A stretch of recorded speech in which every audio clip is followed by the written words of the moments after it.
و حکمت کی دنیا کے اندر تمام سامعین و ناظرین کو السلام علیکم ورحمۃ اللہ وبرکاتہ۔ کیسے ہیں آپ سب؟ امید ہے جس مقام پہ بھی ہیں خیر و عافیت کے ساتھ ہیں۔ اللہ آپ سب کو ہر قسم کی آفات و بلیات و حادثات سے اپنے حفظ و امان میں رکھے۔ محترم سامعین و ناظرین، انسان خطا کا پتلا ہے۔ انسان ایک ایسی مخلوق ہے کہ جس کے اندر اللہ نے خواہشات کا ایک مادہ رکھا ہے، اور انسان خطا کا پتلا ہے۔ غلطی کرنا، خطا کرنا اللہ نے انسان کی فطرت میں رکھا ہے۔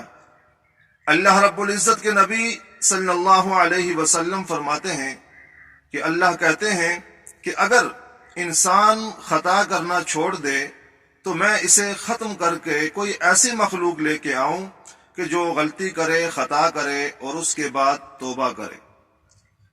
تو لہذا نتیجہ یہ نکلا، خطا انسان کی فطرت میں اللہ نے رکھی ہے۔ لیکن جو بات قابل غور ہے، توجہ طلب ہے، وہ یہ کہ کیا ہم اپنی ان تقصیرات کی وجہ سے، اپنے ان خطاؤں اور گناہوں کی وجہ سے کہیں اللہ کی نظر سے گر تو نہیں گئے؟ صوفیاء کاملین کہتے ہیں کہ تین ایسی چیزیں ہیں، تین ایسے خطائیں ہیں جس انسان میں وہ پائی جاتی ہیں تو وہ انسان اللہ کی نظر سے گر گیا ہے۔ وہ کون کون سی ایسی تقصیرات ہیں؟ تین۔ ہم نے اپنا پھر محاسبہ کرنا ہے کہ کیا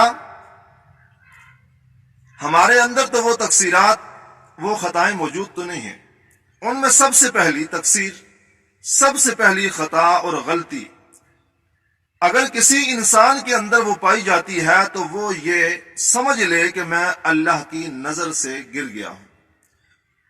وہ یہ ہے کہ اگر بندہ اپنی خواہشات کا غلام بن جائے، کہ جیسے انسان اپنی خواہش سے جب جی چاہا کھایا، جب جی چاہا پیا، جب جی چاہا سویا، جدھر جی چاہا منہ اٹھا کے چلا گیا، اسی طرح انسان اپنی خواہشات کا غلام بن جائے تو سمجھ لیں کہ وہ شخص اللہ کی نظر سے گر گیا ہے۔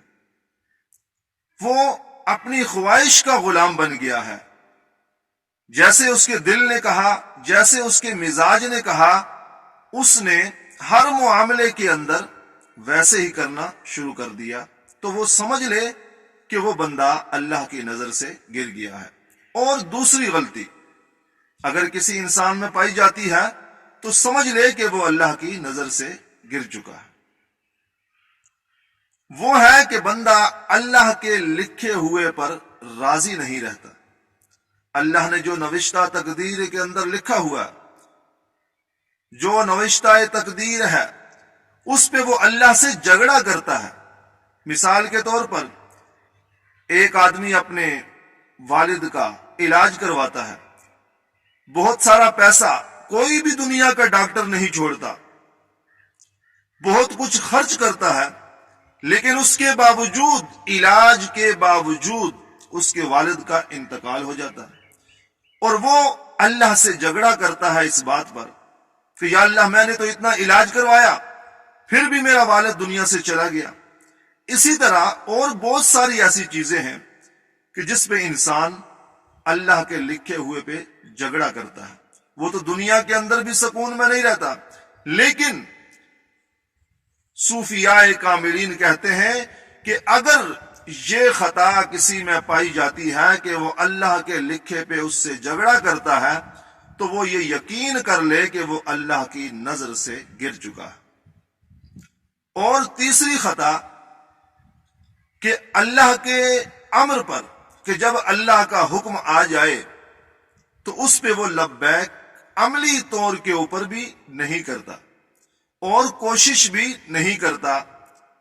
مثال کے طور پر حی علی الصلاۃ، نماز کا حکم آیا، یہ اللہ کا امر ہے، اللہ کا حکم ہے۔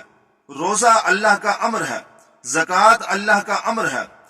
جتنے بھی اللہ کے احکامات ہیں، اللہ کے امر ہیں، اگر بندہ اس پہ کان نہیں دھرتا، کوشش نہیں کرتا، غفلت کے اندر رہتا ہے، سنتا ہے، وہ باتیں اس کے کان کے اوپر سے گزر جاتی ہیں، وہ ان کو نظر انداز کر دیتا ہے، توجہ بھی نہیں کرتا۔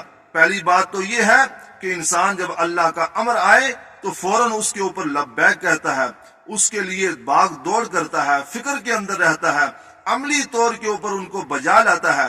یہ بھی ایک ایمان کا درجہ ہے۔ لیکن اگر اس میں یہ فکر بھی نہیں، بعض اوقات ایسا بھی ہوتا ہے کہ بندہ نماز پڑھنا چاہتا ہے، ٹھیک ہے جی، اس کی کوشش ہوتی ہے، اس کی فکر ہوتی ہے، لیکن پڑھ نہیں پاتا، روزہ رکھنا چاہتا ہے لیکن رکھ نہیں پاتا، زکوٰۃ دینا چاہتا ہے لیکن دے نہیں پاتا۔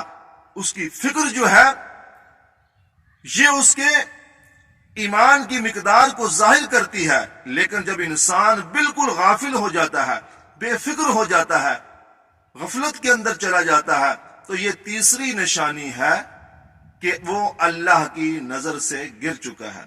تو اللہ سے دعا ہے کہ الہ العالمین ہمیں ان 3 تقصیرات سے، کہ جس سے یہ ظاہر ہوتا ہے کہ انسان اللہ کی نظروں سے گر چکا ہے، بھلے ہی وہ کیوں اچھا کھاتا ہو، اچھا پیتا ہو، اچھا پہنتا ہو، اچھی گاڑی ہو، اچھا گھر ہو، سب کچھ اس کے پاس اچھا ہو، لیکن کیونکہ جب انسان اللہ کی نظر سے گر جاتا ہے تو اللہ اس سے لقمہ نہیں چھینتا، اللہ اس سے روزی نہیں چھینتا، بلکہ وہ ایسا ہوتا ہے کہ اللہ پھر اس کو اپنے سامنے جھکنے کی توفیق نہیں دیتا۔